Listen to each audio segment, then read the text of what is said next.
Yeah, we spent that last week together, and I think she really gave it her all. And she waited till the last possible second. We did commit to not leaving each other at the altar because I know that's what a lot of people want to see. But again, we cared we still cared so deeply for each other, and we just didn't want our lives to be put on stage like that, especially with my son in attendance. So I think she probably made up her mind that Friday morning. The wedding was on a Saturday, and during the filming, she said she woke up crying at 4:30 in the morning. I think that's when she knew it wasn't going to work for her. And I've said it 1,000 times, and I'll say it 1,000 more times. There's no right or wrong answer. She did what was right for her, which was right for me and my family, and there's nothing wrong with that. Yes, yeah. So that's the opposite of attraction. I'm a chronic underthinker. I think Megan's a chronic overthinker. So that's where the worlds kind of didn't collide. But yeah, she checks all my boxes. She still does. Yeah, it's so good for closure, going through the reunion and everything. And yeah, it's hard because you watch yourself fall in love, and you're reminded on why you did fall in love with this person. But no, I'm happy, healed, and thriving. So I'm totally fine. I've gotten so many DMs, people being like, "Are you okay?" I'm doing more than okay. Luke is doing amazing. We're just hanging out, enjoying life. Yeah, there's a lot of, I mean, it's honestly like too much to take in, and I'm just not necessarily trying to do anything serious. And yeah, so I mean, I'll read some of them. Most of them, I'll try to respond to the ones with like personal family situations. Again, I was just perplexed by the support from the T1D community, and then just parents and their kids have health issues, and the fact that Netflix put that on the center stage was so incredible of them. Yeah, I don't think it was money or hobbies. I think it was time.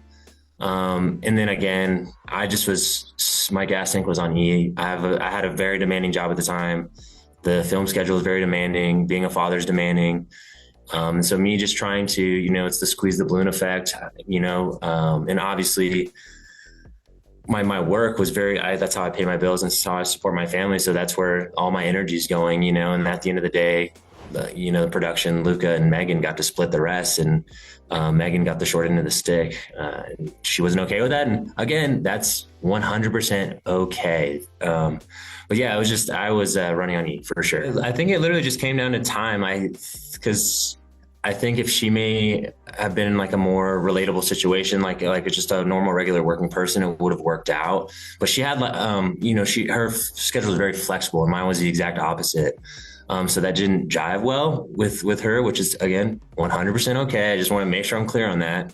There are no wrong answers in dating and getting married. So I think we're so because she would always say, we're different. I'm like, we're not different. You just have more time, and I would love to spend time with you. And it's not viable for me to step away from work right now. So no, there's chemistry. We have such strong chemistry, so I just think we're on different playing fields, and again, nothing wrong with that. She broke up with me, and it's none of my business. We were 100% broken up with, and she was free to date and see whoever she pleased. Yeah. Again, just because there's just a gazillion DMs of people talking about what a great guy I am. And I'm like, guys, I've made so many mistakes. I've done things that I terribly regret, but I think as long as, I speak about accountability a lot. And I think that's very important. And just try to be just a little bit better every day.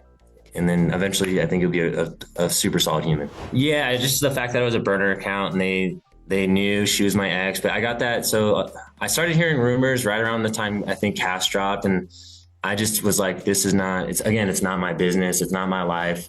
We had zero contact with each other for like a year or something. So none of my business. And then after I think most of maybe the first set of episodes had dropped, I had a burner account reach out to me on Instagram who knew like very intimate details, like your ex, and they put it in all caps. And then they knew that the reunion was coming up because they put, I have some juicy info about your ex coming up on the reunion. And I was just like, okay, this person obviously knows stuff. And I just was like, I just reached out to Meg and said like, hey, there's these rumors. You don't need to say yay or nay. I'm just letting you know these rumors are circulating, and I just want you to be aware. And then we called and had like a very, heartfelt conversation about everything. Yeah. I think like, we still care so deeply about each other. And so we're just making sure it's a crazy thing we're going through. So we just wanted to make sure we could lean on each other's shoulders a little bit, but just as friends for sure. Yeah, no, I actually haven't met him, but we're talking about getting dinner. But no, there's no bad blood anywhere and nothing but love for their family. Yeah, it was weird because the casting process is super long. And, of course, when you apply to a dating show, I don't think anyone expects to hear anything back. And I applied. The next day I had a casting person hitting me up and I was like, oh, it's Skylar. I think this is going to happen. And then, so we just were, there's no book on how to do this and how to navigate this when you're a single parent or you have kids. So it was like, do we put them on the show? Do we not put them on the show? And then we just had, healthy conversations. We work very hard on our co-parenting relationship. And then at the end of the day, it was like, go on the show, but you are the one that signed up and Luca and I did not sign up. So we're not going on. And I told production, that's what's happening. And everyone was very respectful to our situation. Yeah, I don't know who to get in front of, but I would love to pitch a Jersey Shore style reality TV show with the Denver cast. Cause I think it played out a little more trashy than most Love is Blind season, but it was so entertaining. And I love all those guys. And we have the best time together. So yeah, I would totally. Yeah, simply because people, it's an experiment, right? Like, and again, it's a real marriage. We're real people with regular jobs. And at the end of the day, if you don't, I think everyone went into it being committed to marriage. Like people didn't want to annul or get a divorce. I know Megan was very sincere about, she's like, I don't want to get a divorce. I want to make sure if I get married once.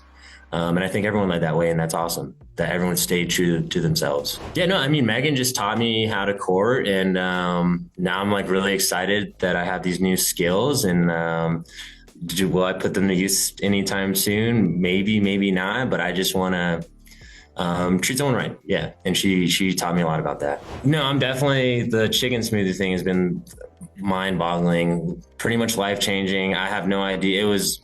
Again, I didn't do it as a joke or as a skit or to go viral. It's something I do every day, or I didn't have one this morning in full transparency, but pretty much every single day I have one just out of, again, it's convenience. I'm not trying to be a bodybuilder. I'm not trying to be like a health freak. I just want to hit my borderline protein goals and then sleep 10 minutes longer. That's why I don't eat it. I drink it. I want to sleep more. All right. No, I'm a live, let live guy. I'm not going to push it on anyone. If you want to try it, great. But if you're going to try it, follow my recipe. I've spent a lot of time making it drinkable, so it's not terrible. I see a lot of people doing half chicken, half water ratio, way off. Just follow my Instagram. The video's in there and it's not that bad. I swear.